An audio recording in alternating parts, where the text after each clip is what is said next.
everyone.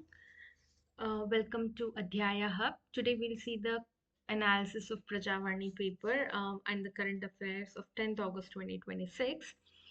So International Day of the World's Indigenous People were observed every year on 9th August. So it was established by UN General Assembly resolution on 23rd December 1994. The theme for 2026 is honoring indigenous midwives, safeguarding life and well-being. This highlights Indigenous midwives' role in maternal or infant health and intergenerational knowledge transfer. Approximately 476 million Indigenous people live across 90 countries, representing 5,000 plus distinct cultures. In India, they do not officially use the term indigenous peoples in UN sense, but instead here we use the term scheduled tribes under Article 342 of the Constitution. Now, what are the constitutional safeguards for scheduled tribes? Article 15, 16, Article 244, Article 275, Article 46. All these articles safeguard the scheduled tribes.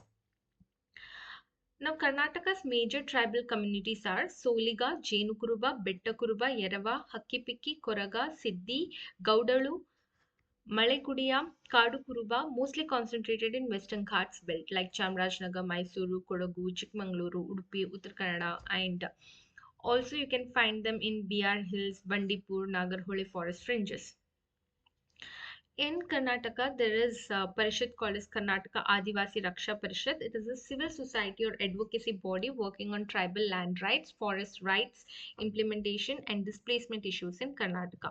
What are the relevant laws and schemes? Forest Rights Act 2006, it recognizes individual and community forest rights of scheduled tribes and other traditional forest dwellers. Very relevant to Karnataka, Soliga or Jenukuruba communities, especially in the BR Hills, where Soliga was the first community in India to get community forest rights over a tiger reserve. Then we have the PESA Act in 1996, which is a Panchayat's extension to scheduled areas, though Karnataka has limited fifth scheduled areas. Then we have Ekalavya Model Residential Schools, Van Dhan Yojana, PM Janman. It is particularly vulnerable tribal groups. So these are some of the schemes for the scheduled tribes. Karnataka has vulnerable tribal groups such as Chenu Kuruba and Koraga. The next article is about where the Israel has rejected uh, the 15 pointers um,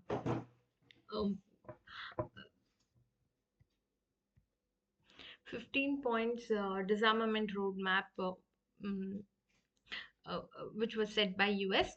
Now, what is that? To know about it, to know about the current situation of the war, we will go a little, I know, the backstory and learn very shortly. Now, how did the war happen and what all stuff. So, the US-Iran war. What began as a nuclear standoff between Israel and Iran escalated into a full US Israel war on Iran. It disrupted the world's most important oil choke point, the Strait of Hormuz, and is still shaping Middle East diplomacy today, including the separate but related Israel Hamas Gaza conflict. Now, why did Israel attack Iran? Israel's campaign wasn't sudden, it followed years of failed nuclear diplomacy.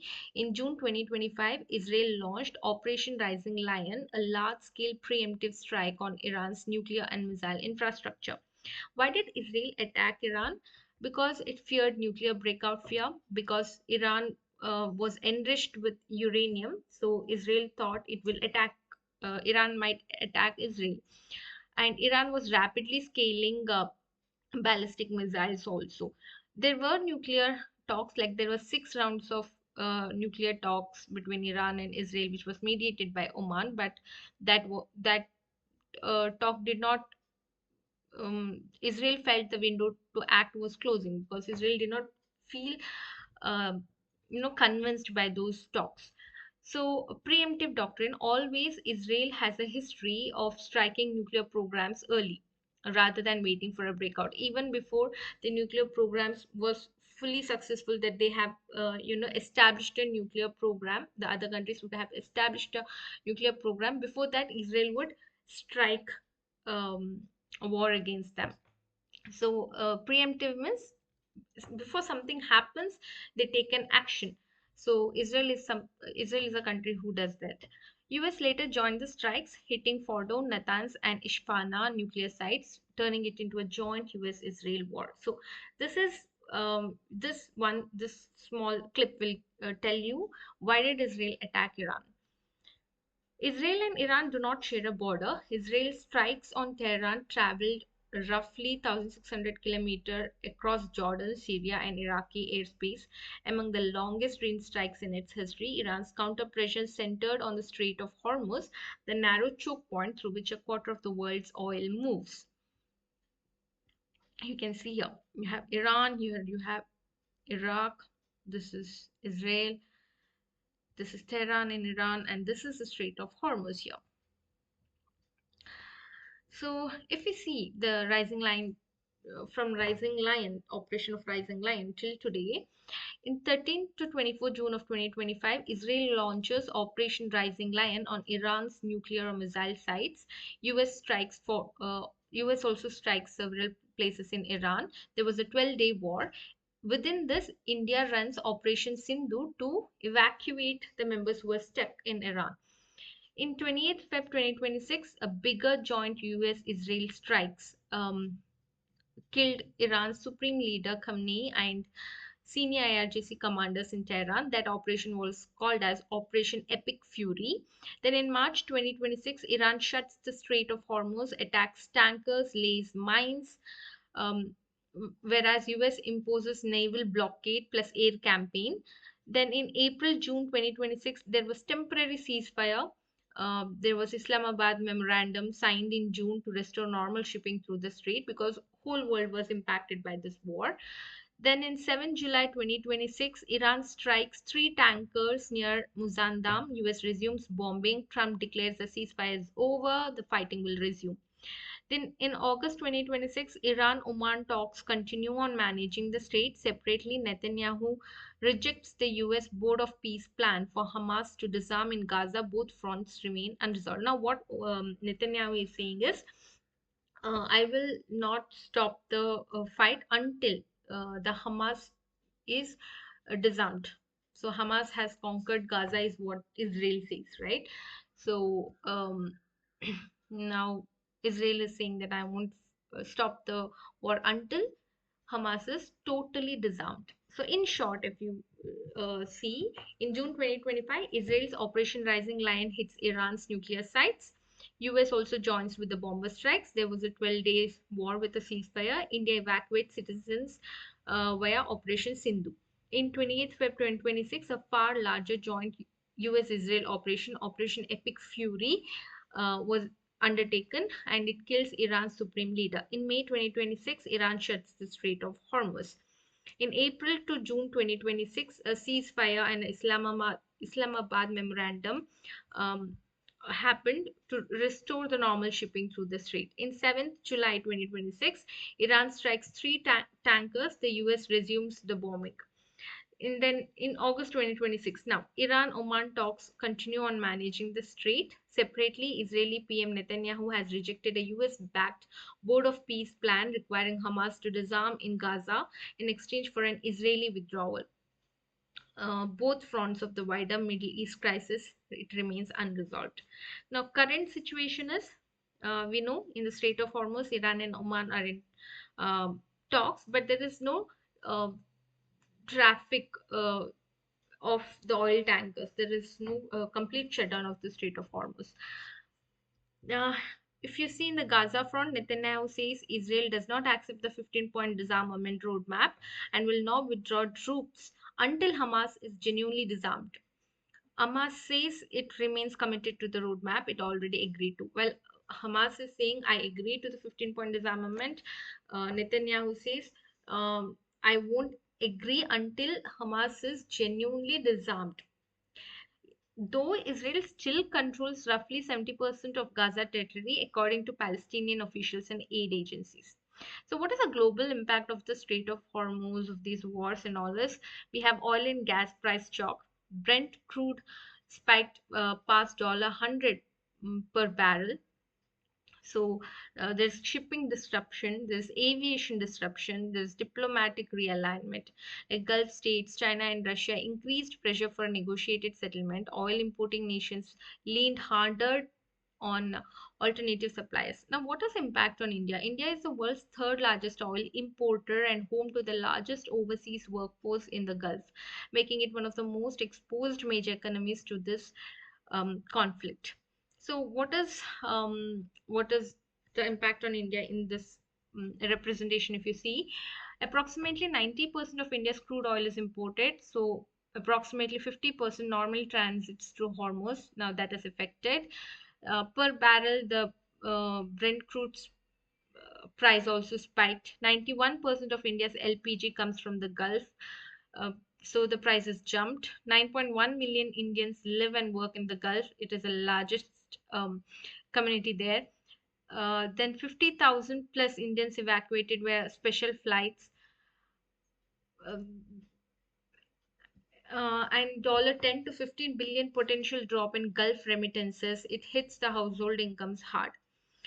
Even trade also had a very bad impact, like basmati rice exports has been paused.